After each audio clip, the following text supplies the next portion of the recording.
Hello दोस्तों, तो स्वागत है आपका हमारे यूट्यूब चैनल दीक्षित पाठशाला में। तो कैसे हैं आप सभी लोग? आई होप आप सभी लोग ठीक होंगे। तो जो आज का हमारा टॉपिक है वो मॉडर्न हिस्ट्री ऑफ इंडिया में से ही है।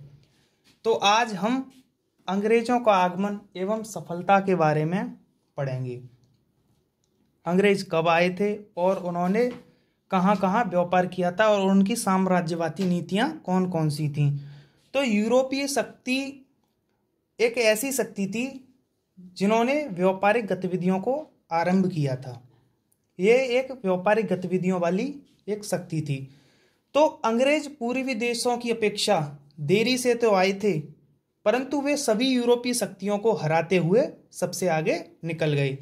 तो अंग्रेज 16वीं शताब्दी में आए थे। 16वीं शताब्दी में आए और जब 16वीं शताब्दी के उत्तरार्ध में एशिया की जो वस्तुएं थीं वे यूरोप में पहुंचने लग गई थीं। तो इस लाभ के कारण, इस लाभ से जो व्यापार होता था उसने अंग्रेजों को पूर्व की ओर आने के लिए प्रवृत्त किया था। यानी कि जो लाभ होता था उन वस्तुओं से, उसी के कारण अंग्रेज व्यापार करने के लिए पूर्व की ओर आए थे। तो 1549 ईस्वी में एक दुस्साहसी व्यापारी था जिसका नाम था मिडेंड हॉल। 1549 ईस्वी में एक व्यापारी भारत आया था, यानी जिसको हम कहेंगे दुस्साहसी व्यापारी। दुस्साहसी व्यापारी यह भारत आया था, जिसका नाम क्या था? मिल्डेन हॉल। यह उसका नाम था, मिल्डेन हॉल। तो यह 1549 में भारत आया था। तो अब हम देखेंगे अंग्रेजों का व्यापारिक विस्तार कि उन्होंने कहाँ कहाँ अपना व्यापारिक विस्तार और कैसे किया था। अंग्रेजों का व्यापारिक विस्तार, व्यापारिक विस्तार, इसके बारे में हम देखेंगे। तो अंग्रेजों ने पुर्तगालियों के प्रभाव को कम करके भारत में विभिन्न स्थानों में कारखानों की स्थापनाएं की थी। यानी वे पुर्तगालियों को हर दिशा से प्रभावित कर कर उन्होंने अपने कारखाने खोले। जैसे कि 1629 ईस्वी में सूरत,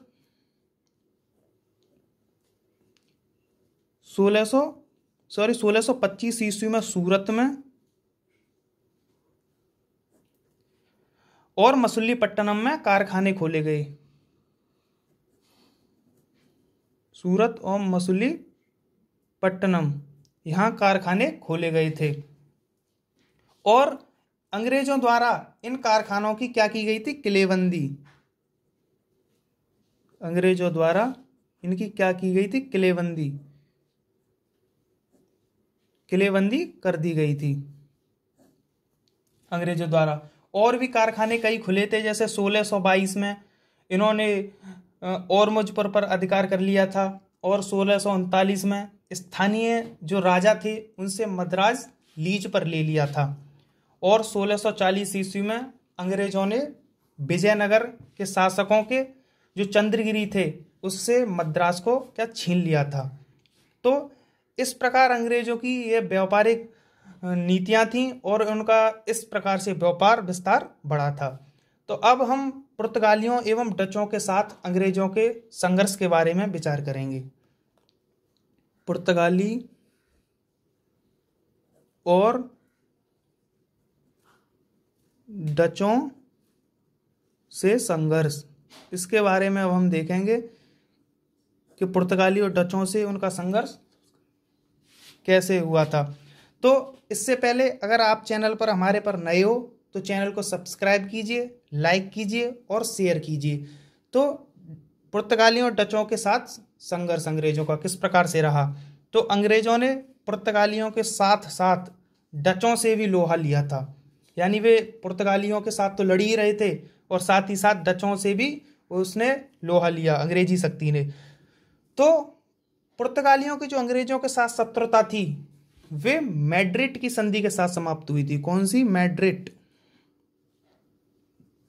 मैड्रिड की संधि इसके साथ समाप्त हुई थी। अंग्रेजों की पुर्तगालियों से शत्रुता।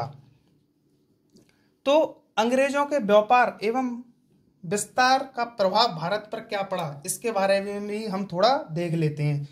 अंग्रेजों के विस्तार का भारत पर प्रभाव,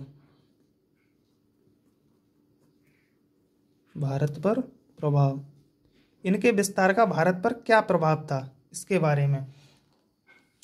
तो जो अंग्रेज थे वह भारत से वस्त्र, नील, मसाले और सुराह को ले जाते थे, जिससे क्या होता था कि भारतीय दस्तकारी को एक अत्यधिक लाभ होता था।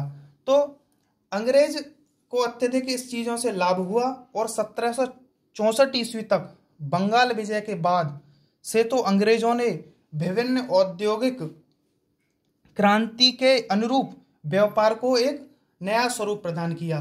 तो अंग्रेज अपने व्यापार में अपने उद्देश्य की पूर्ति के लिए सफल सिद्ध हुए और अंग्रेज जो शक्ति थी वह सबसे संघर्ष करके आगे निकल गई थी और उनका सर्वोदय हुआ।